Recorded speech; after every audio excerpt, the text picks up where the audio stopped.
Good afternoon, students. My name is Maribel Lopez, and today we're going to be learning about the psychologist Erik Erikson and his contribution to the psychoanalytical field. This is my micro teaching project, and at the end of this lesson, there will be an activity for everyone to complete and discuss in the forum section. Okay, Erik Erikson. The objectives for this lesson are going to be to attain a background history on Erik Erikson, to attain an understanding of the theory of psychosocial development, to explore the 8 stages of Erik Erikson's psychosocial development / conflict of each stage, to choose the stage of development you are in currently and reflect on your personal development thus far. This will be your activity at the end of the lesson. You could discuss this activity in the forum section. Who is Erik Erikson? Erich Homburger Erikson was born in Frankfurt, Germany on June 15, 1902 and died in May of 1994. He was a German-American developmental psychologist and psychoanalyst known for his theory on psychological development of human beings. He is most famous for coining the phrase identity crisis that I am sure we have all heard of.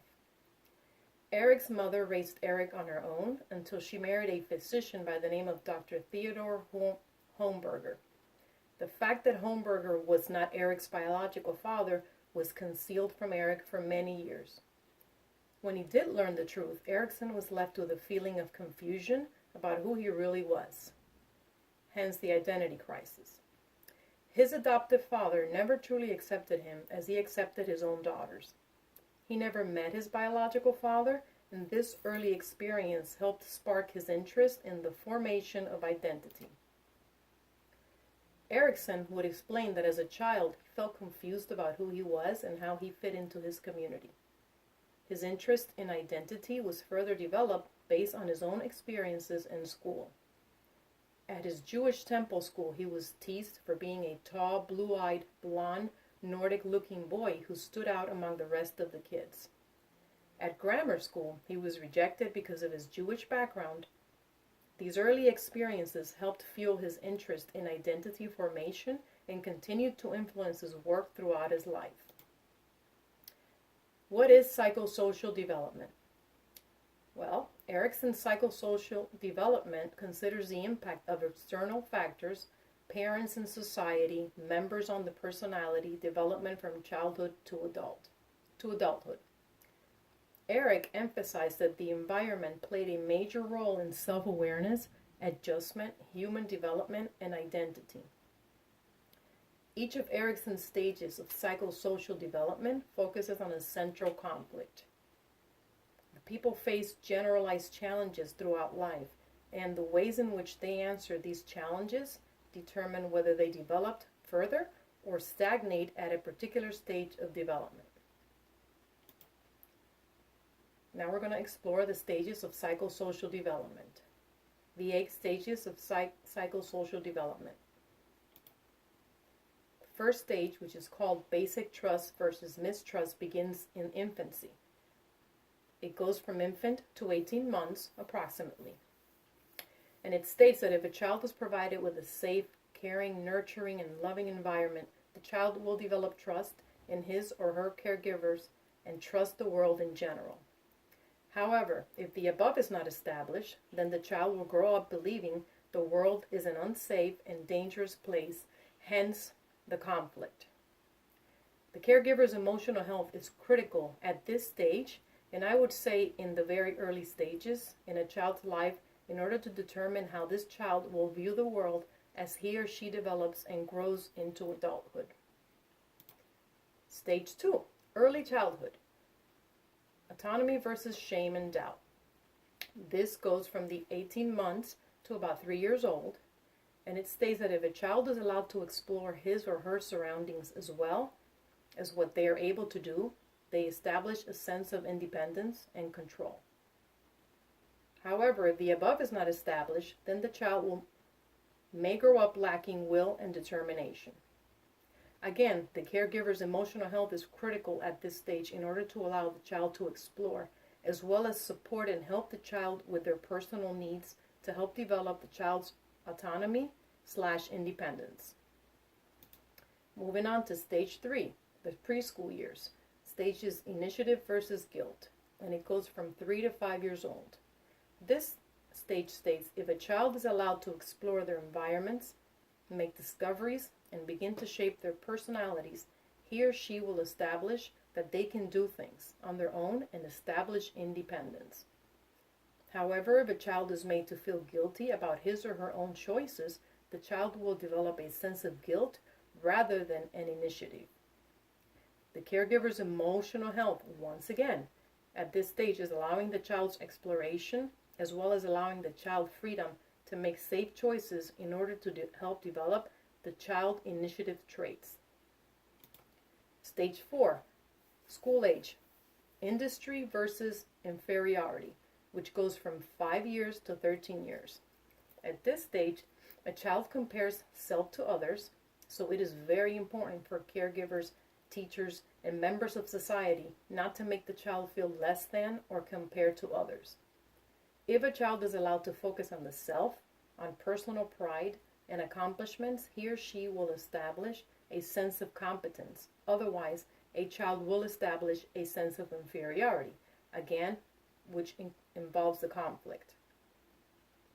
Caregivers and teachers and support persons in a child's life at this stage play an important role of promoting and celebrating a child's accomplishments and individuality in helping establish personal competency. Moving on to stage 5, identity versus role confusion. This includes the adolescent time period, which includes the teen years, 13 to 21. This is a time of personal exploration. During this period, teens may have an identity crisis, questioning their roles in the world and future goals. If parents allow the youths to explore the world, they'll develop their own identities. But those who are punished for autonomy may develop confusion about their role and place in life. In order for parents to allow youth to develop a sense of identity, it is critical for the parents to have reached full development in this stage as well. Stage 6, early adulthood, includes the ages of 21 to 39 with intimacy versus isolation. This stage allows for the development of strong friendships and healthy intimate relationships in order to establish committed, nurturing, and lasting relationships with others, which establishes intimacy. People who fail at the above task may become isolated. As the stages progress, you can see building on healthy development and emotional health in the earlier stages is key to establishing healthy development later on in life. Moving on to stage 7, which is in the middle age area, called generativity versus stagnation. This is more or less going to include ages between 40 and 65, called middle adulthood. This stage allows for the development of contributing something to society and leaving a mark in the world. Raising a family and having a career/hobbies are events that contribute to a sense of purpose, success at this stage. The conflict is those who find no purpose or value at this stage may stagnate. Again, as I've mentioned before, each stage builds on the next stage so that reaching full development is more possible if full development was reached at an earlier stage. And the very last stage, which is stage 8, ego integrity versus despair. This is considered in the old age range, which is about 65 and older. This final stage of psychosocial development takes place in late adulthood and involves reflecting back on life. Those who look back and feel a sense of satisfaction develop a sense of integrity, wisdom, and insight. Those that reflect back on life with a sense of regret and bitterness may experience despair. Okay, now that we've learned about psychosocial development in the 8 stages, I have one activity that finalizes this lesson. I would like for each of you to choose the stage of development that you are in currently. And if you have to, you can go back to the presentation and look at the age groups. And I would like each of you to reflect on your personal development thus far.